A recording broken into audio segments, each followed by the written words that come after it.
नमस्कार, आप देख रहे हैं जवाब देना पड़ेगा। मैं हूं आपके साथ पूजा यादव। चुनावी मौसम के बीच एक बार फिर से यूनिफॉर्म सिविल कोड का मुद्दा गर्मा चुका है। पीएम मोदी ने मंगलवार को भोपाल से यूनिफॉर्म सिविल कोड लागू करने की दिशा में खुद को संकल्पित बताया और पीएम मोदी के रुख से साफ है कि आने वाले विधानसभा चुनाव और 2024 के लोकसभा चुनाव के लिए भारतीय जनता पार्टी यूसीसी को मुद्दा बना सकती है। प्रधानमंत्री नरेंद्र मोदी ने यूनिफॉर्म सिविल कोड की वकालत करते हुए विपक्षी दलों पर तीखा हमला भी बोल दिया और पीएम मोदी ने विरोधी दलों से सवाल पूछा कि दोहरी व्यवस्था से देश कैसे चलेगा। उन्होंने साथ ही आरोप यह भी लगा दिया कि इस मुद्दे पर मुसलमानों को भड़काया जा रहा है। पीएम मोदी के इधर यूसीसी पर अपना रुख क्लियर करने के बाद पीएम मोदी जब स्पष्ट कर चुके हैं कि साफ तौर पर एक देश में दो कानून नहीं हो सकते, दोहरी व्यवस्था से देश कैसे चलेगा, संविधान में भी समान अधिकार की बात है, वोट बैंक की राजनीति हो रही है, पीएम मोदी का हमला था। इसके अलावा देखिए, पसमानदा मुसलमानों का फिर से जिक्र करते हैं पीएम मोदी और कहते हैं कि वो राजनीति का शिकार हो रहे हैं। कुछ लोग तुष्टीकरण की राजनीति करते हैं और सुप्रीम कोर्ट ने बार बार कहा यूसीसी लाओ, सियासी फायदे के लिए यूसीसी का इस्तेमाल, मुस्लिम्स के हर भ्रम को दूर किया जाएगा। बीजेपी कैडर मुस्लिम को जाकर ये समझाए। प्रधानमंत्री मोदी की तरफ से बातें बाकायदा कही गई हैं। तो ये अब जिस तरह से उन्होंने कहा कि वो संकल्पित हैं, जिस तरह से उन्होंने कहा कि मुसलमानों को गुमराह किया जा रहा है, वो राजनीति का शिकार हो रहे हैं और भारतीय जनता पार्टी के कार्यकर्ता जाएं उनके बीच में और बताएं कि उनके साथ में कैसे धोखा हो रहा है। किस अंदाज में पीएम मोदी ने खुद को संकल्पित बताते विरोधियों को लिया आड़े हाथ, जरा सुनिए। कि यूनिफॉर्म सिविल कोड के नाम पर ऐसे लोगों को भड़काने का काम हो रहा है। आप मुझे बताइए, एक घर में परिवार के एक सदस्य के लिए एक कानून हो, परिवार के दूसरे सदस्य के लिए दूसरा कानून हो, तो क्या वो घर चल पाएगा? क्या कभी भी चल पाएगा क्या? फिर ऐसी दोहरी व्यवस्था से देश कैसे चल पाएगा? और सुप्रीम कोर्ट ने बार बार कहा है, सुप्रीम कोर्ट डंडा मारती है, कह रही है कॉमन सिविल कोड लाओ। पीएम मोदी ने साफ कर दिया कि साहब सुप्रीम कोर्ट भी बार बार हमसे सवाल पूछ रहा है कि क्यों नहीं लेकर आ रहे हो यूसीसी। इधर मोदी ने अपना रुख साफ कर दिया तो उधर देश में सियासी बवाल मच गया। मुस्लिम संगठनों में तो हड़कंप सा मचा है। विपक्ष की भी तीखी प्रतिक्रिया सामने आ रही है। यहां तक कि ऐसी प्रतिक्रियाएं भी हैं कि पहले यूसीसी को हिंदुओं पर लागू करो। जरा सुनिए किस तरह के अंदाजे बयां आप तक देखने को मिले। सिविल कोड कर देंगे तो हमारे आदिवासियों की जो रूढ़ी परंपरा उसका क्या होगा? तो ये केवल एक चीज नहीं है जिसके बारे में हम लोग चर्चा करें। बहुत सारे जातियां हैं जिसकी अपनी परंपरा है, उसके हिसाब से वो गवर्न करते हैं और संविधान में भी उसको कहीं न कहीं उसको मान्यता मिलती है। तो उन सब चीज़ों को हमको देखना पड़ेगा। केवल ये देश जो है विभिन्न जाति, विभिन्न धर्म, विभिन्न प्रांत से मिल के बना है और ये गुलदस्ता है और इस गुलदस्ता में बहुत सारी चीज़ें हैं जिसके अलग अलग उनके मानने वाले हैं। तो उन सब चीज़ों, सबका भावनाओं को हमको देखना होगा। सुप्रीम कोर्ट के आदेश को बदल देते हैं अध्यादेश ला करके। तो इन लोगों की नीयत और निष्ठा लोकतंत्र के प्रति क्या है, देश के प्रति क्या है, ये तो जग जाहिर है।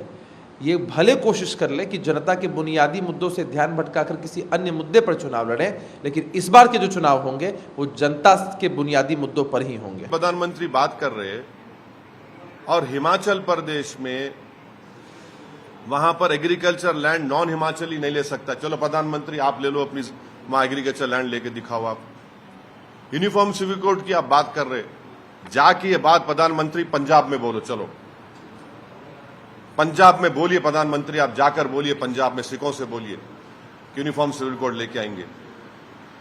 पंजाब के लोगों को बोलिए, देखिए क्या रिएक्शन होता। और प्रधानमंत्री यूनिफॉर्म सिविल कोड के नाम पर फिर से कह रहा हूं, हिंदू सिविल कोड की बात करना चाह रहे हैं, उसको लाना चाह रहे हैं। उनका मकसद वही है। और एक क्या है कि मकसद क्या है कि टारगेट करो भारत के मुसलमानों को। ये तो मामले जब संसद के अंदर आएंगे तो इसके ऊपर चर्चा होगी। समस्या ये है कि आज 9 साल बाद भी केंद्र सरकार के पास कोई ऐसी चीज़ नहीं है जिसको दिखा के जनता से वोट मांगे जा सकें। इसलिए कभी अमेरिका के अंदर दौरा किया जा रहा है, कभी इस तरीके के मामलों को उठाया जा रहा है, क्योंकि आपने क्या उपलब्धि की वो दिखाने के लिए केंद्र के पास ज़्यादा कुछ नहीं है। साफ स्टैंड है, संविधान की मूल आत्मा के खिलाफ कोई भी चीज स्वीकार हम लोग को नहीं है। ये जो सिविल कोड के मामले में भारतीय जनता पार्टी का जो ढुलमुल रवैया है उसका हम समर्थन नहीं करते हैं, बल्कि उसका विरोध करते हैं। हम उसके साथ नहीं हैं। क्यों विरोध? अब देखिए, राजनीति शुरू हुई है तो चर्चा करना तो वाजिब है। अब इतना बड़ा विषय बन चुका है, अलग अलग पॉलिटिकल पार्टीज कह रही हैं कि 2024 के लिए कोई मुद्दा नहीं बचा, तो ये अब राम मंदिर, हिंदू मुसलमान और यूसीसी की बात करेंगे। सरकार कह रही है कि एक देश में एक कानून क्यों ना हो, और हम तो इसके लिए संकल्पित है। भाई, सुप्रीम कोर्ट बार बार हमको डंडा कर रहा है कि आप क्यों नहीं इस पर कानून लेकर आते हैं, काम कीजिए इस पर। हमारे साथ में चर्चा है करने के लिए एक अच्छा खासा गेस्ट पैनल है। मुफ्ती शमून काशमी साहब हमारे साथ में, मुस्लिम स्कॉलर। मौलाना हाजी खान हमारे साथ में, मुस्लिम स्कॉलर। चलिए हाजिर खान साहब जरा ठीक कर लीजिएगा टीम, हाजिर खान है, मौलाना हटा दीजिएगा। मुमताज हमारे साथ में है, मुस्लिम स्कॉलर। शबाना खान हमारे साथ में, सोशल एक्टिविस्ट। आज कुछ ज्यादा ही गड़बड़ हो रही है, माफ कीजिएगा आप सभी लोग। शबनम खान हमारे साथ में है, सभी का एक बार स्वागत है। मुफ्ती शमून साहब आपके साथ में शुरुआत करती हूँ। मुफ्ती शमून साहब, सरकार कह रही है कि हम तो साहब यूसीसी लेकर आएंगे, देश का मुसलमान गुमराह हो रहा है, उसको गुमराह किया जा रहा है, और राजनीतिक लोग अपनी फायदे के लिए, अपने नफे नुकसान के चक्कर में उनका पागल बना रहे हैं। तो देश का मुसलमान क्या सोचता है, यूसीसी पर काम होना चाहिए कि नहीं, देश में एक कानून होना चाहिए कि नहीं? अभी प्रधानमंत्री श्री नरेंद्र मोदी जी ने जो अपने वक्तव्य में कहा है कि उन्होंने दो बात कही है, एक तो यूसीसी के बारे में और एक पसमानदा मुसलमानों के बारे में, जो ओबीसी यानी कमजोर मुसलमान है उनके बारे में। उन्होंने दोनों बातें बड़ी प्यारी की है। मैं आज भारत के उत्तराखंड राज्य से मैं बात कर रहा हूं आपसे, और यहाँ जो है ड्राफ्ट यूसीसी पे यहाँ के मुख्यमंत्री श्री नरेंद्र मोदी जी लेकर के उसका ड्राफ्ट लेकर आए हैं, और जो ड्राफ्ट सामने आया है बहुत अच्छा वो ड्राफ्ट है, और उसके ऊपर लोगों की जो प्रतिक्रियाएं आ रही हैं वो भी बहुत अच्छी हैं। और मैं ये समझता हूं कि श्री नरेंद्र मोदी जी के विजन को यहाँ के मुख्यमंत्री ने क्रियान्वित करने का जो कार्य किया है वो बड़ा सराहनीय है। मुसलमानों के बारे में और कोड के बारे में एक बात कहना चाहता हूं कि ये यक्सा सिविल कोड के ऊपर कुछ मुसलमानों के तथाकथित लोग उसे बरगलाने का काम कर रहे हैं। मैंने मुस्लिम पर्सनल लॉ बोर्ड के अध्यक्ष से ये अपील की है कि आप संवाद का रास्ता इख्तियार करें, ना कि टकराव का। मुसलमानों के विद्वानों को संयम से काम लेना चाहिए। और अभी आप जो लॉ कमीशन ने अपनी वेबसाइट पे डाला है और उन्होंने आपसे सुझाव मांगे हैं, अभी जैसे ओवैसी साहब कह रहे थे कि पंजाब के अंदर जाइए, तो आप जब ऐसी बात कर रहे हैं तो आप एकदम से मुसलमानों को क्यों गुमराह करने का प्रयास कर रहे हैं? मैं समझता हूं कि देश के अंदर एक ही कानून होना चाहिए और सबके लिए बराबर होना चाहिए, सबके लिए बराबर इंसाफ होना चाहिए। प्रधानमंत्री का ये विजन ये बहुत अच्छा है, और उन्होंने कमजोर मुसलमानों को मुख्य धारा में लाने का जो उनका मिशन है वो भी अति सराहनीय है, क्योंकि मुसलमानों का जो गरीब तबका है वो एक, मतलब आप ये मानते हैं कि समाज में, देश में एक समानता लाने के लिए यूसीसी की आवश्यकता है, और देश का मुसलमान ही महसूस करता है। आसान भाषा में आप यही बात कहना चाह रहे हैं? मैंने इसको तोड़ा मरोड़ा तो नहीं है ना, मैं आप ही के शब्दों को बता रही हूँ ना, आपकी बातों का लब्बो-लुआब यही है ना? हाँ, मैं कहता हूँ यक्सा सिविल कोड आना चाहिए। ठीक है, और अब चलिए बाकी और लोगों के एक बार बाकी और लोगों की तरफ भी चल लेते हैं। काशमी साहब हमारे साथ में, हाजिर खान साहब भी हैं। हाजिर खान साहब आप बताइए, काशमी साहब तो कह रहे हैं कि साहब देश का मुसलमान चाहता है कि उसको मुख्य धारा से जोड़ा जाए, और अब तक राजनीति के लिए जो उसको गुमराह किया गया, अब कम से कम उसके नाम पर राजनीति खत्म हो जाएगी यूसीसी आ जाए तो। देखिए पूजा जी, बात यह है कि देश के अंदर संविधान बनाना, कानून बनाना सरकारों का काम है। लॉ कमीशन से रिपोर्ट मांगी थी, उन्होंने कहा कि इसी सरकार ने मांगी थी, मोदी जी की सरकार ने मांगी थी, कि उन्होंने कहा था कि हमारे देश में इसकी यूसीसी की ज़रूरत नहीं है। रही बात, अभी हमारे माननीय प्रधानमंत्री कह रहे थे कि एक घर में दो कानून कैसे, धारा 370 खत्म हो गई, नॉर्थ ईस्ट में क्यों नहीं खत्म हो रही?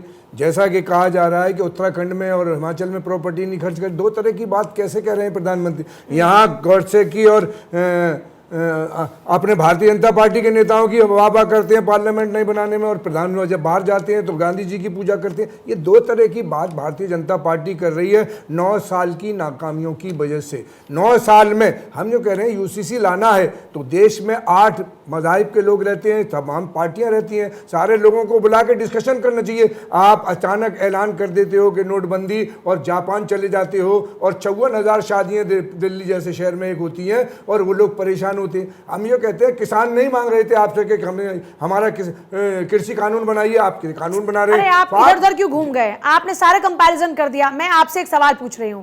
मैंने कहा कासमी साहब ये कह रहे हैं कि साहब देश के मुसलमानों को गुमराह किया जा रहा है और अब देश में कानून होना चाहिए, उनके नाम पर राजनीति खत्म हो जाएगी। ये हमारे देश के लोग पूजा जी जानते हैं कि कासमी जी कौन गुमराह है, देश के मुसलमान गुमराह हैं, कासमी जी गुमराह है, देश के लोग सारे जानते हैं। इस टीवी चैनल पर देखने वाला आपके व्यूअर्स भी जानते हैं। हम ये कह रहे हैं कि यूसीसी की ड्राफ्टिंग नहीं हुई अब तक। आप चुनावी स्टैंड कर रहे हो, चुनावी प्रचार कर रहे हो, पार्लियामेंट में लाइए, पार्लियामेंट में मांगा गया ना कि आप अपना एक ड्राफ्ट अपना खाका दीजिए। आज तक ड्राफ्टिंग नहीं हुई इसकी, एनआरसी की ड्राफ्टिंग नहीं हुई। 3.5 साल हिंदुस्तान में हंगामा करा दिया आपने, चुनाव जीत लिया उस पर, लेकिन आपने आज तक एनआरसी की ड्राफ्टिंग करके नहीं रखी, लोगों के सामने पार्लियामेंट में नहीं रखी। आप देश को अपनी नाकामियों को छुपाने के लिए कभी हनुमान के पीछे, कभी राम के पीछे, कभी यूसीसी के पीछे, कभी 3 तलाक के पीछे। अरे हम ये कह रहे हैं कानून लाना सरकारों का काम है, लेकिन देश के लोगों के 135-40 करोड़ हिंदुस्तानियों जो हैं और जो पार्टियां हैं उनकी सहमति भी लेना जरूरी है। हम अभी तो आप ये कह रहे हैं कि सहमति लेके नहीं हो रहा क्या काम? यूसीसी की अगर यूसीसी पर काम होगा तो क्या पर्सनल लॉ बोर्ड की तरफ से नहीं, क्या मुस्लिम पर्सनल लॉ की तरफ से रात को बैठक करके खाका तैयार नहीं किया गया क्या? क्या लॉ कमीशन ने नहीं मांगा कि आप अपना खाका दीजिए? आपकी क्या एक्सपेक्टेशन है बताइए? नहीं, आप क्या चाहते हैं, क्या एक्सपेक्ट आप कर रहे हैं, क्या होना चाहिए तरीका? भाई आप कह रहे हैं कि अभी कोई खाका नहीं आ रहे, खाका आने में वक्त लगेगा ना। इससे पहले यूसीसी पर बात खारिज हो गई। प्रचार में क्यों उसका तस्करा कर रहे हैं? पार्लियामेंट में कीजिए उस पर तस्करा, लाइए चुनाव। हमारे मुसलमानों को आप शरिया कानून को ला रहे हो, मोदी जी यूसीसी में शरिया कानून को ला रहे हैं, 3 तलाक के मामले में ला रहे हैं। एक सेकंड, शबनम खान भी सुनिए, सिर्फ आप इकलौते मुसलमान नहीं है, या कासमी साहब भी हमारे साथ में हैं, वो भी मुसलमान हैं। हमारी शबनम खान हमारी बहन है, वो भी मुसलमान है। अब जरा उनकी बात भी जानी जाती, इकलौते नहीं। कासमी साहब की अपनी विचारधारा है। तो आप देखिए, जब आप अपने आपस में भाईचारा मेंटेन नहीं कर पा रहे और फिर आप कह रहे हैं, आप उनके ऊपर आरोप लगा रहे हैं कि वो गुमराह हो गए, वो आपको कह देंगे आप गुमराह हो गए, तो असल में गुमराह कौन है? मैंने तो शबनम खान, मैंने तो नहीं कहा। आपने इशारों में तो उनपे हमला बोल के कह ही दिया। अब आपने कहा तो सही कि मुसलमान गुमराह हो रहा है, कासमी साहब गुमराह हो रहे हैं, तो उसका क्या मतलब है? कोई और लबलुआब है क्या उस बात का? शबनम खान, एक सेकंड, एक मुस्लिम महिला होने के नाते मैं आपसे सवाल पूछना चाहती हूँ, क्या देश की हमारी मुस्लिम बहनें ये नहीं चाहती कि देश में एक कानून होना चाहिए? पूजा जी, ये झगड़ा उसका है ही नहीं कि यूसीसी आ जाएगा तो क्या प्रॉब्लम होगी, मुस्लिम महिला भी मुख्य धारा में जुड़ जाएंगी। जो बरसों से शोषण कर रहे थे मुस्लिम महिलाओं का, कभी ट्रिपल तलाक के नाम पर, कभी हलाला के नाम पर, कभी कहते थे कि जी आप तो सिर्फ बच्चा ही पैदा करने की मशीन है और आगे आपको बढ़ने का कोई मौका ही नहीं दिया जाएगा, आप बस बच्चे पैदा करिए, ना पढ़ाई करने जाइए ना नौकरी करने जाइए। ये 4 शादी कर पाए, बस इनको इसका पेट दर्द है। आप सोच रही हैं कि ये मुस्लिम बहनों के पक्ष में सोच रहे हैं कुछ? जी नहीं। आप सोच रही हैं ये मुसलमानों को अपलिफ्ट करने के लिए सोच रहे हैं? जी नहीं। ये सिर्फ सोच रहे हैं कि जिस दिन यूसीसी आ जाएगा उसी दिन इनके पर कतर जाएंगे उन चीजों से जो ये मुस्लिम महिलाओं का शोषण करते आ रहे हैं बरसों से। और लबादा किसका उड़ाते हैं? इस्लाम धर्म का। जो कुरान शरीफ में कोई चीज लिखी भी नहीं है उसको भी कोट कर करके गलत तरीके से उसकी व्याख्या ही गलत करते हैं, उसको बताते ही गलत तरीके से हैं कि देखिए इसमें तो ये लिखा है। कल तो एक सो कॉल्ड राजनीतिक विश्लेषक कह रहे थे कि जी अगर औरत बच्चा पैदा नहीं कर पाएगी तो, अरे भाई अगर आप पैदा नहीं कर पाए तो क्या आप उस महिला को इतना देंगे अधिकार कि वो एक और पति लाके आपके घर में रहे?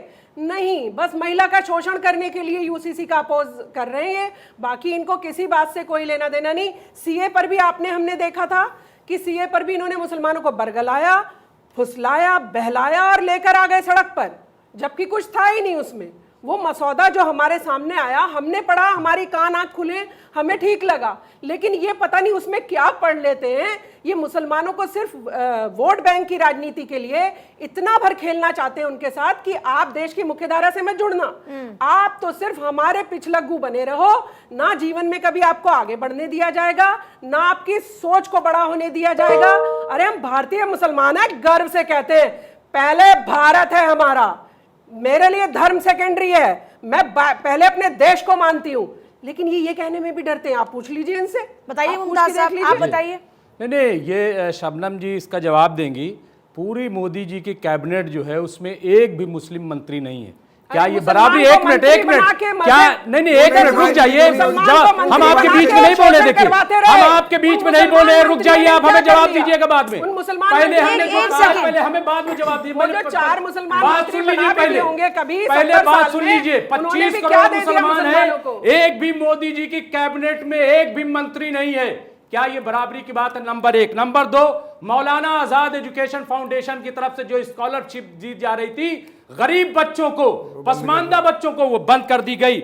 जो अकलियती वजारत है, जो माइनॉरिटी मिनिस्ट्री है, उनका बजट कम कर दिया गया। सुनिए, उनका बजट बार कर्नाटक में जो पसमानदा मुसलमानों को 4% रिजर्वेशन देने की बात की जा रही थी, वो 4% रिजर्वेशन चुनाव का मुद्दा बनाया, उसको 2 दिन पहले खत्म करने का काम किया, हालांकि वहां बुरी तरीके से हार गए। सच्चर कमेटी ने 75 रिकमेंडेशन दी और कहा कि मुसलमानों की हालत दलितों से भी बदतर है, लेकिन कांग्रेस ने तो कुछ किया। लेकिन जब यह सरकार आई तो इसने जो MSDP प्रोग्राम बना हुआ था उसको पूरी तरीके से बंद कर दिया। हज आप देख लीजिए, जो 1.25 लाख में होता था, 1.5 लाख में होता था, आज 5 लाख में हो गया। इसका जिम्मेदार कौन है? अब व्यवस्था आप देख लीजिए। एक मिनट आप गुमराह कर रहे हैं अभी भी। सुन लीजिए, आपने सेलेक्टिवली अप्रोच के साथ अपनी बातों को चुन लिया और उनके जरिए आप लोग भड़काने की कोशिश कर रहे हैं देश के मुसलमानों को। जो घड़ियाली आंसू रोए हैं, मैं उसका जवाब दे रहा हूं। बराबरी की बात कर रहे हैं,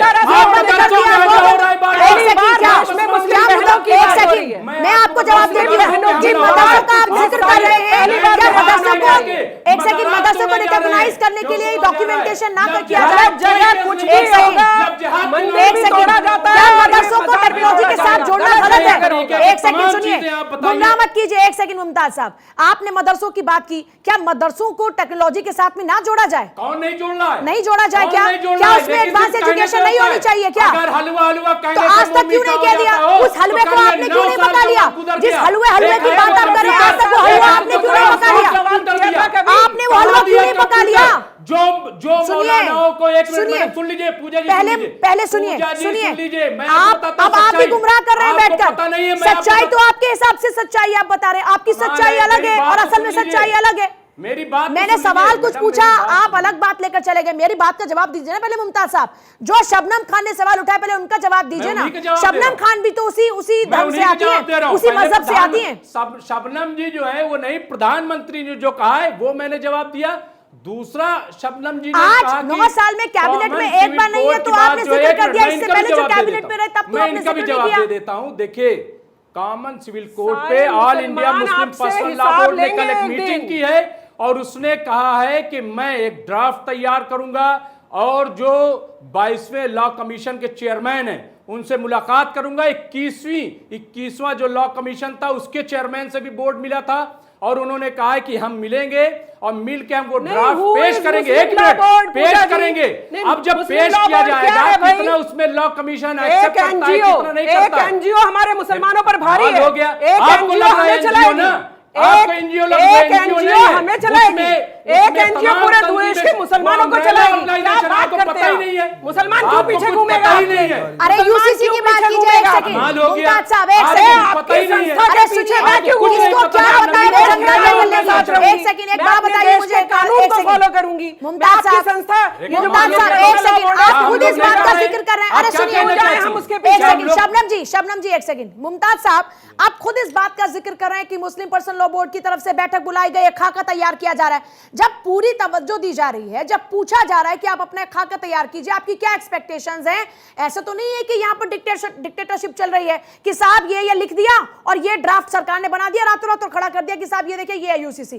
जब सभी धर्मों के लोगों से मांगा जा रहा है कि आप अपना खाका दीजिए, आपकी क्या एक्सपेक्टेशंस है? उनके पेट में तो दर्द नहीं हो रहा, तो आपके पेट में इतना दर्द क्यों हो रहा है? दर्द नहीं हुआ है, लेकिन कल जिस तो यूसीसी के नाम पर सिर्फ आप ही को एतराज क्यों है? सिर्फ इकलौते मुस्लिम ही है क्या यहाँ पर? इस एक ही धर्म के लोग हैं क्या? क्योंकि आप नहीं, क्योंकि आप अलग बात कर रहे हैं, आप अलग दिशा में लेके जा रहे हैं। जब जब आप डिबेट को गुमराह करेंगे, मैं आपको पॉइंट पर लेकर आऊंगी। कर लीजिए, हमें क्यों बुलाया? मैं आपको डिबेट में पॉइंट पर लेकर आऊंगी। अगर आप गुमराह करेंगे, अगर आप गलत तथ्य पेश करेंगे तो मैं आपको रोकूंगी। जब हम लॉ कमीशन ने मशवरा मांगा था, पीएम को कूदने क्या जरूरत थी कि हमें कोड जो है डंडा मार रहा है। अगर डंडा मार रहा था मैडम तो 9 साल में आपने क्यों नहीं बनाया? 9 साल से आप डंडा खाते रहे, आपने नहीं बनाया। क्यों नहीं बनाया 9 साल? अब जब चुनाव आया है तब आपको नंबर 1, नंबर 2 21 साल लॉ कमीशन 3 साल तक उसने मेहनत की। आप उससे सवाल कीजिए ना कि क्यों उसने बात कर रहे हैं, जब नहीं आया छोड़ दी गई, वो जवाब नहीं देगा। मेरी एक बात सुन सेकंड लीजिए, सुनिए, तो मुझे एक बात का जवाब दीजिए। सुनिए, आपको एतराज किस बात पर है कि सरकार चुनाव के वक्त पर इसकी बात कर रही है, या फिर आपका एतराज यूसीसी पर है? अब आप दोहरी बातें कर रहे हैं, आपके डबल स्टैंडर्ड्स हैं क्या इस पर? मैडम सुन लीजिए, हमें सिर्फ एतराज ये है कि मध्य प्रदेश में जाकर के पीएम को बोलने क्या जरूरत थी? क्यों कह रहे थे? 1 मिनट, मणिपुर पर क्यों नहीं बोले पीएम? बेरोजगारी पर क्यों नहीं बोले? महंगाई पर क्यों नहीं बोले? 250 रुपए में 100 रुपए किलो टमाटर, उस पर क्यों नहीं बोले? श्रीलंका और पाकिस्तान का हाल नहीं देख रहे हो?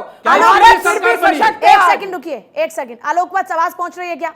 ये कह रहे हैं कि सर प्रधानमंत्री नरेंद्र मोदी भोपाल में जाकर बात यूसीसी पर क्यों कर रहे हैं? मणिपुर पर बात करें, महंगाई पर बात करें, उस पर तो बात नहीं कर रहे। बेरोजगारी पे बात करें।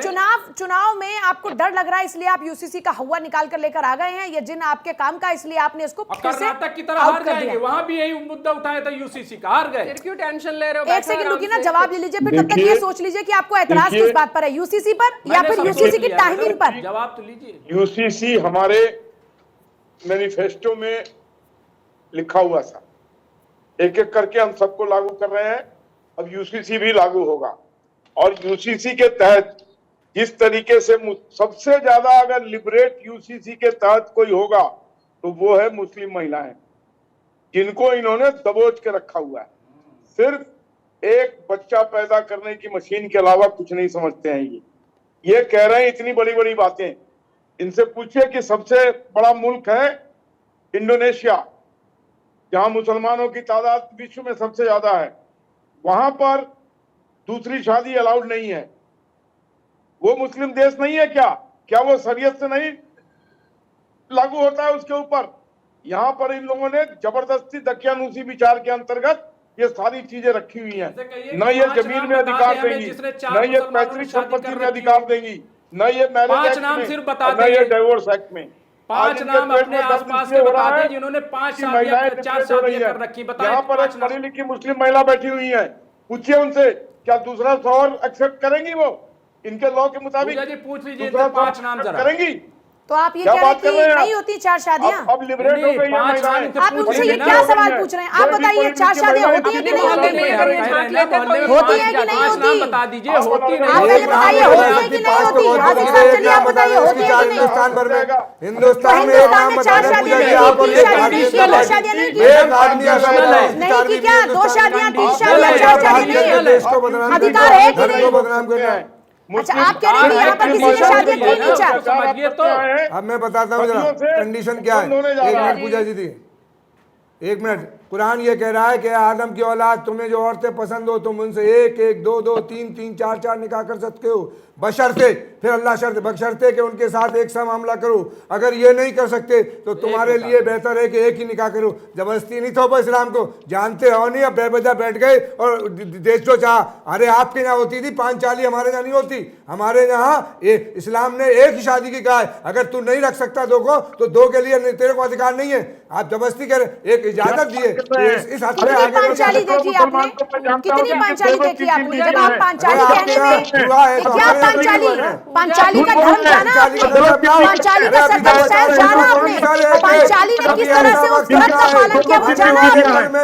नहीं, आप उस व्रत का पालन करते हैं जो पांचाली ने किया? 1 सेकंड, क्या आप एक पत्नी के साथ 1 साल, क्या आप उसका पालन करते हैं? आपको एक महिला के बारे में ऐसी बात करते हुए शर्म आ रही है? आपको एक महिला के बारे में, पांचाली के बारे में जानते हैं, उसके धर्म के बारे में जानते हैं, सबके बारे में जानते हैं, आपको शर्म आती है ऐसी बात करते हुए?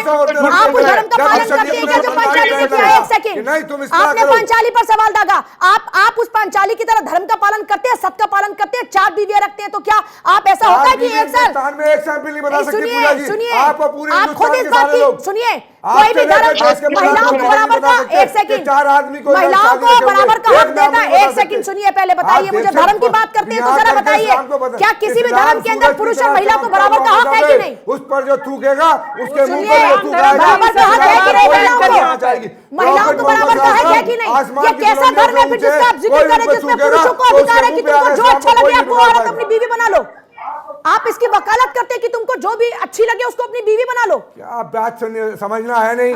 वैसे कहना कहते चलिए, आप भी ये कहा कि जो तुम्हें औरतें पसंद उससे निकाह कर सकते हो, ये नहीं कहा। क्या मतलब होता है? शरीयत की इजाजत है कि मर्द को भी पसंद है औरत को भी हक है। शरीयत से चलेगा क्या? अरे तुम कुरान शरीफ जानती हो नहीं? कुरान कोट कर रहे हो? अरे कुरान से चलेगा? पसंद हो उनको पकड़ लो, क्या बात कर रहे हो? व्हाट्सएप यूनिवर्सिटी से आप सीख के आ गए, ये कुरान बयान किया, आप कुरान का विरोध कर रही हो। वो कुरान का नहीं लिखा, वो उस टाइम के दौर की बात है कि कोई शहीद हो गया, अगर उसकी विडो है और आप उसको शेल्टर देना चाहें तो शेल्टर दे सकते हैं। आपके कहने से नहीं हो रहा, शरीयत कह रही है। और देखिए चर्चा लगातार जारी है, बात यूसीसी की हो रही है। यूसीसी पर इतना पेट में दर्द क्यों है? जिस यूसीसी को लेकर बार बार कहा जा रहा है कि यह चुनावी एजेंडा है, तो साहब आ जाने दीजिए। यूसीसी से परेशानी है या उसकी टाइमिंग से परेशानी है, ये क्लियर करना पहले लोगों को बड़ा जरूरी है। मुफ्ती शमून साहब हमारे साथ में लगातार बने। शमून साहब, ये जो अभी यहाँ पर जो हमारे साथ में एक और मुस्लिम स्कॉलर हैं हाजिक साहब, उनकी बात से कितना इत्तेफाक आप रख रहे हैं? वो कह रहे हैं कि शरीयत में ये लिखा है, तो ये देश शरीयत से चलेगा या संविधान से चलेगा? आपके लिहाज से क्या ज्यादा इंपॉर्टेंट है, शरीयत या देश का संविधान? जाहिर है, यकीन तौर से देश का संविधान ही सर्वोपरि है। और हमारा देश जो है वो यानी अनेकता में एकता, कसरत में वहदत हमारे देश की संस्कृति है। और हमारा एक संविधान है जो जोड़ के चलता है। आज प्रधानमंत्री श्री यही तो बात कह रहे हैं कि हम एक ऐसा कानून लाना चाहते हैं कि जो सबको स्वीकार्य हो और सबके साथ इंसाफ हो।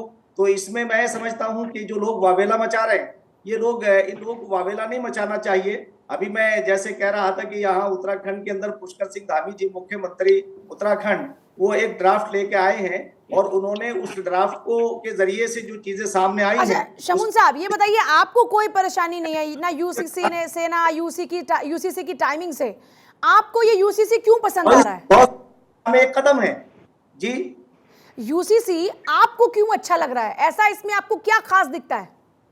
नहीं, मैं आपको ये बता दूं कि देश के संविधान के अनुसार है यूसीसी। यूसीसी किसी के मुखालिफ नहीं है, किसी धर्म के मुखालिफ नहीं है। बल्कि मैं आपको ये बता दूं कि जो ये हमारे धर्मावलंबी, जो इसके ऊपर बहुत सारे लोग जो समझदार लोग हैं, उन्होंने वो इसका विरोध नहीं कर रहे हैं। अभी अगर आप देखेंगे, मैं उनका नाम नहीं लेना चाहता, अगर मैं आपको बताना चाहता हूँ कि इसके ऊपर पहले आप उसका ड्राफ्ट आने दीजिए और आप लॉ कमीशन में जाकर के अपनी बात को रखिए। जैसे बहुत सारे बनाया था कि भाई पंजाब के लोग और साउथ के लोग, अरे भाई ये सबको मिलाकर के एक ऐसा रहने वाले तो ये लोग इन्हीं जैसे आपने कहा कि इन्हें परेशानी क्यों हो रही है, मैं तो ये कहना चाहता हूँ कि आप एक ऐसा माहौल क्यों नहीं बनने दे रहे हैं कि जिसमें हमारे एक सेकंड हाजिक खान, एक सेकंड मुमताज साहब, एक सेकंड हाजिक साहब, वन बाय वन पहले बात कीजिए और मुझे लगता है कि पॉइंट टू पॉइंट बात कीजिए। एक सेकंड काश्मी साहब, एक सेकंड हाजिक साहब, एक सेकंड हाजिक साहब, क्या एतराज है यूसीसी से? अभी खाका तैयार नहीं हुआ तो फिर अगर उनको अगर अच्छा लग रहा है खाका तैयार, तो फिर आपका एतराज क्यों है जब खाका तैयार ही नहीं है? तो आपके एतराज हैं किन बातों पर? आराम से बात कीजिएगा, पॉइंट टू पॉइंट। और प्रधानमंत्री का ये कहना निहायत बहुत ही इंसाफ पसंद है। काश्मी साहब जरा सा ठहरिएगा, जरा सा। हाँ बताइए हाजिक खान साहब, क्या एतराज है यूसीसी में? काश्मी साहब एक सेकंड, काश्मी साहब एक सेकंड जरा रुक जाइएगा। करोड़ों अरबों जो गरीब भाई, अब चुप जाओ, हो गई भूख अब तुम्हारी।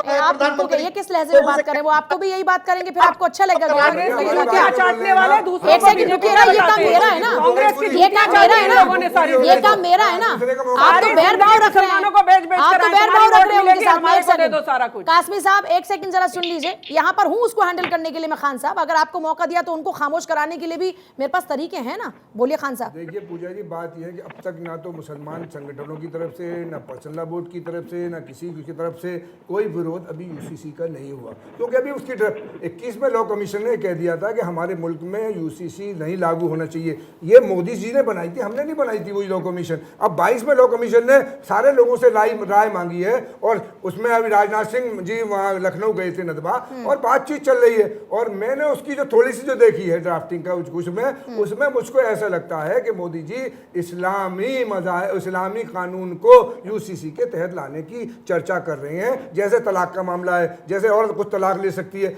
हमें उस पर कोई विरोध, लेकिन पार्टियां जो राजनीतिक हैं, जो पार्टियां हैं राजनीति, वो विरोध कर रही हैं इस बात की कि आप ड्राफ्ट बना नहीं रहे हो, चुनाव प्रचार कर रहे हो। 9 साल की आपकी नाकामयाबी को अब एक सेकंड रुकिए, आपको यूसीसी से कोई एतराज नहीं है, आपको यूसीसी की टाइमिंग से एतराज है, क्या मैं ये मानूं? आप ये कहना चाह रहे हैं? ये तो मोदी जी खुद बयान कर रहे हैं। अरे मैं पजल्ड हो गई आपकी बातों से, मैं आपकी बातों से पजल्ड हो गई। जब मैं हो गई तो फिर जनता का क्या हाल होगा? मैं फिर से क्लियरली पूछ रही हूँ आपसे। सुनिए सर, सुनिए खान साहब, आप अलग अलग से गोल गोल घुमा रहे हैं। मैं फिर से आपको पॉइंट पे लेकर, मैं बड़ा क्लियरली पूछ रही हूँ, आपको जब खाका तैयार हुआ नहीं तो एतराज नहीं है आपको?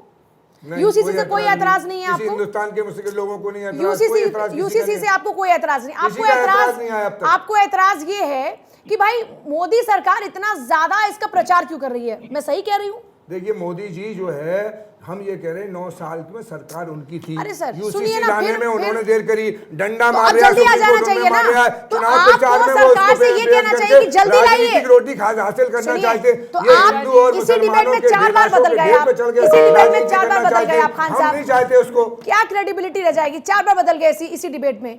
कभी आप खिलाफत करते हैं उसकी, कभी आप कहते हैं कि हम तो इंतजार कर रहे हैं 9 साल में, क्यों नहीं लेकर आए? सुनिए, आपको तो फिर ये कहना चाहिए ना, तो आपका ये सरकार, तो सुनिए, किसी से क्वेश्चन करें, आप उस क्वेश्चन के बजाय सवाल का जवाब भी आप बन जाती हैं, सवाल का जवाब देता रहे आप करने लगती हैं, सवाल का जवाब देता रहे। मैं तो आपको पॉइंट पे लेकर आऊंगी, अगर आप मुद्दे पर बात नहीं करेंगे, मेरा काम है यहाँ पर ये। आप मुझे मेरा काम तो नहीं सिखाएंगे ना खान साहब, किसी भी आप मेरा काम तो नहीं सिखाएंगे ना मुझे यहाँ पर खान साहब। संगठन है, उन्होंने किसी ने विरोध किया? अरे तो फिर आप क्यों विरोध कर रहे हैं? हमने तो नहीं किया। तो फिर आप क्यों विरोध कर रहे हैं? आपका विरोध नहीं कर रहे हैं, विरोध हमने भी नहीं किया। हमने बार बार कहा, लेकिन जो राजनीतिक एजेंडा जो सेट किया जा रहा है, विरोध एजेंडा जो 2024 पार्लियामेंट में लाना है यूसीसी, ना के मध्य प्रदेश की चुनावी सभा में लाना है। आप चुनावी सभा में बयान करके देश में अफरा तफरी हिंदू मुसलमान करना चाहिए। क्यों लग रहा है आपको कि देश के मुसलमान को इससे डर लगेगा? आपको ऐसा क्यों लग रहा है? डर कहाँ डर है? एक सेकंड, आप डर तो खुद लग करा रही है, कोई डर नहीं रहा। आप कह रहे हैं इस बात का कि हिंदू मुसलमान कर रहे हैं। देखिए मैडम, मैं आपको बताऊं, मैं आपको क्लियर नहीं, मैं आपको क्लियर नहीं बताता। पूजा जी मैं आपको बताता हूँ, हिंदू मुसलमान के अलावा इन्होंने कुछ नहीं किया। मैं कह रहा हूँ 140 करोड़ हिंदुस्तानी राष्ट्र के नागरिक हैं, वो प्रधानमंत्री के सारे। सुनिए पूजा जी, मैं आपको बता दूं, भारतीय जनता पार्टी, आरएसएस, शिवसेना, बजरंग दल के प्रधानमंत्री है। हम ये कहते हैं परेशानी प्रधानमंत्री, सरकार से आप सारे राष्ट्र के प्रधानमंत्री हैं, आपको परेशानी सरकार से। तो फिर अगर वो पूरे देश के प्रधानमंत्री है तो उन्होंने ये तो नहीं कहा कि सिर्फ यूसीसी मुसलमानों के लिए आएगा या हिंदुओं के लिए आएगा, वो तो सिख के लिए भी आएगा, ईसाई के लिए भी आएगा, मैं आपको जवाब दे दूं, पूजा जी, बौद्ध धर्म, जैन धर्म, सबके लिए आएगा।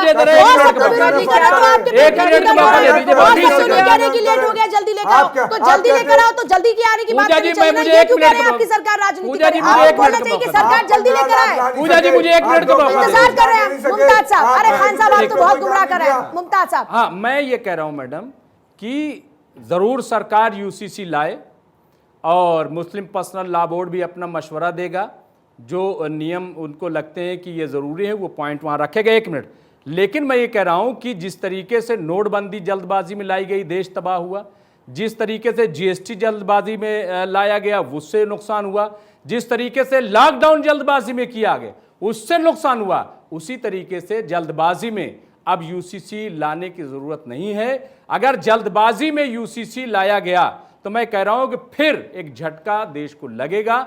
इसलिए बहुत ठोक बजा करके, परख के, तमाम लोगों से मशवरा करके, ऑल पार्टी मीटिंग्स करके, ये सब देख करके तब लाएं। कोई एतराज़ नहीं है, किसी को एतराज़ नहीं है। और एक कानून नहीं बल्कि एक संविधान, संविधान को सब मानते हैं और संविधान में ही आर्टिकल 25 में हमें इस बात की और तमाम जो मजहब के लोग हैं उनको इस बात की आज़ादी दी गई है कि वो अपने धर्म के मुताबिक कार्य कर सकते हैं, वो तमाम जो उनके धर्म कहता है उनका उस पर अमल कर सकते हैं। तो इसलिए मुझे लग रहा है कि एक मिनट शबनम जी, इसलिए मुझे लगता है कि कोई एतराज नहीं कर रहा है, आप यूसीसी बनाएं, बहुत अच्छी बात है। आपने चूंकि वादा कर रखा था। मुमताज साहब, ये बड़ा वैलिड क्वेश्चन पूछा है, धर्म में इसमें कहां हस्तक्षेप है? यूसीसी अगर आता है तो बता दीजिए, किसी भी जिस आर्टिकल 25 का जिक्र आप कर रहे हैं उसमें कौन सा कभी के चक्कर में क्यों फंसा रहे मुसलमानों का?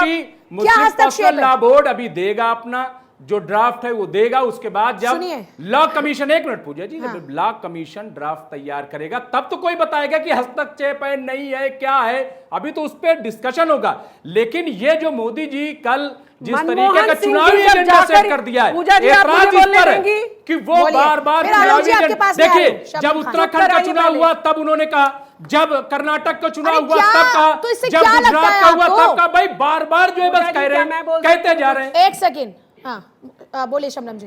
पूजा जी, जब मनमोहन सिंह जी प्रधानमंत्री होकर वहां जाके कहते थे मैं ये जो आपके लिए सामान लेकर आया हूँ किसी भी स्टेट में जाकर, वो मैं सोनिया जी की तरफ से लेकर आया हूँ, प्रधानमंत्री के अंदर इतना भी दम नहीं था ये कहते कि मैं प्रधानमंत्री हूँ देश का, मैं लेकर आया हूँ, तब आपकी जबान नहीं हिली कि अरे आप सोनिया जी ने कहां से भेज दिया, प्रधानमंत्री तो आप हैं। आज देश का ऐसा सोनिया जी महिला है, आप नहीं बोलिए, पावरफुल बनी थी, आपको तो खुश होना चाहिए था। अरे ये सशक्तिकरण है, एक महिला प्रधानमंत्री का शोषण है, ये शोषित प्रधानमंत्री था, प्रधानमंत्री भी शोषित, आपने तो प्रधानमंत्री को भी शोषित रखा। शोषित कौन किया? एक महिला ने किया, इसका मतलब आप क्या कह रहे हैं? कांग्रेस के शासनकाल में क्या हुआ, यूपीए में क्या हुआ, उसका खामियाजा कांग्रेस ने भुगत लिया। ये विषय नहीं। मुसलमान बेटियों क्या चाहिए? एक सेकंड बेटियों आपको एक सेकंड मुमताज साहब एक सेकंड मुमताज साहब आप कह रहे हैं कि खाका तैयार होगा, हस्तक्षेप क्या हस्तक्षेप अभी की बता रही क्या हूं, करेगा आप बोलना शुरू किया। एक सेकंड, अब मुसलमान बेटी आप लोग अरे सुनिए, हाईजैक बंद कीजिए मेरी डिबेट को अपने एजेंडा में। आप क्या बोल रहे हैं? एक सेकंड खान साहब, एक सेकंड, लेकिन जब आप धर्म की बात करेंगे तो दर्द किस बात का हो रहा है? बेटी आप ये नहीं समझ पा रही है। अरे क्या करेगा यूसीसी, क्या अधिकार दे रहा है यूसीसी? एक सेकंड जरा खामोश हो जाइए, एक सेकंड खामोश हो जाइए। आलोक मत, एक सेकंड भाई, अरे शांत हो जाइए, शांत हो जाइए। क्या खिचड़ी पका रहे, मछली बाजार चल रहा है क्या ये? एक सेकंड खान साहब, एक सेकंड खान साहब, क्या इधर उधर की सारी बातें करें, रुक जाइए ना जरा। आलोक वत्स है ना जवाब देने के लिए, सरकार का पक्ष रखने के लिए। बताइए वत्स साहब, ये कह रहे हैं कि साहब आपकी ये जो पूरी कोशिश है ना, ये इसलिए है क्योंकि आपके पास काम गिनाने को है नहीं, इसलिए कर लो हिंदू मुसलमान, इसलिए कर लो यूसीसी, इसलिए कर लो सीएनआरसी। आज तो चैंपियन हो गई मैडम, आपने क्वेश्चन अच्छा किया। सर आपकी इस उपाधि की जरूरत नहीं है सर, जनता देगी को भी औरतों भी। नहीं, अब आप सुनिए, खान साहब और मुमताज भाई से पूछना चाहता हूँ, आज हिंदुस्तान विश्व की 5वीं सबसे बड़ी अर्थव्यवस्था में खड़ी है, ये ऐसे ही हो गया? जीडीपी ग्रोथ बताइए, बोलने तो दीजिए, जीडीपी ग्रोथ बोलने तो दीजिए उनको, उनका जुबान खुलते ही आप तो ताला लगाने आ गए, अब उनकी बात भी तो सुन लीजिए। 11.72 करोड़ शौचालय का निर्माण हुआ, ऐसे ही हो गया। 7.5 करोड़ घर बन गए, ऐसे ही हो गया। 27 किलोमीटर दिल्ली हाईवे बन रही है, दूर दराज इलाके में बिहार में पुल गिर रहे हैं सब, और जा करके घरों को चेक कर लीजिए, 80% प्रधान और वहां का सेक्रेटरी जेल चला जाएगा। आराम से सुन तो लीजिए, पैसे से नहीं बन रही, इंटरनेशनल पैसे से बन रही है, लाखों करोड़ का कर्जा 85 लाख करोड़ कब का रुक जाइए भाई, एक सेकंड रुक जाइए, एक सेकंड खान साहब अपनी बारी में बोले ना, एक सेकंड खान साहब, मुमताज साहब अब अपनी बारी में बोले ना, जरा उनको बोलने दीजिए एक बार, पहलू के साथ नेटवर्क इशू है। 3 तलाक और हलाला आपको मंजूर है? हाँ या ना में जवाब दीजिए। अरे रुक तो जाओ मुमताज साहब, अच्छा चलिए, ऐसे तो नहीं कि हलाला हुआ नहीं जिस पर आपको इतना एतराज है। तो होते ही रहते हैं, बहुत होते रहते हैं ना, तो बुराई पर कानून बनाना। इस वक्त गरीबी हो रही है। मंजूर है? हाँ या ना में जवाब दीजिए, आपको मंजूर है हलाला 3 तलाक? क्यों चुप है? अरे बलात्कार पे सुप्रीम कोर्ट ने किसे फटकारा? भारतीय जनता पार्टी सरकार। मैं आपसे पूछ रहा हूँ, 3 तलाक और हलाला मंजूर है, हाँ या ना? उसको माफी कराने गए थे हाई कोर्ट में, उत्तर प्रदेश हाई कोर्ट ने भगा के भेजा 13 लोगों को। यानी न्यायालय निष्पक्ष है, यानी न्यायालय निष्पक्ष है। अरे रुक जाइए भैया, खान साहब मुमताज साहब एक सेकंड, उनके साथ पैप्सी नेटवर्क प्रॉब्लम है, उनकी बात समझ में नहीं आएगी तो आप तो उनके ऊपर नहीं, अगर इन दोनों को ही बुलाया आपने बोलने के लिए तो दूसरे को जाने दीजिए, फिर क्यों बैठेगा कोई? एक सेकंड, मैं पूछ रहा हूँ आपको 3 तलाक और हलाला मंजूर है, हाँ या ना?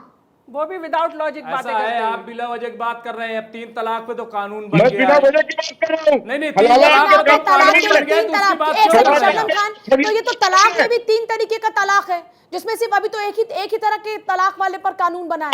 अभी तो 2 नए रास्ते और हैं, अभी तो 2 नए रास्ते आपने यहाँ ढूंढ लिए। शबनम खान, मेरा सवाल शबनम खान से, अरे एक सेकंड रुक जाइए।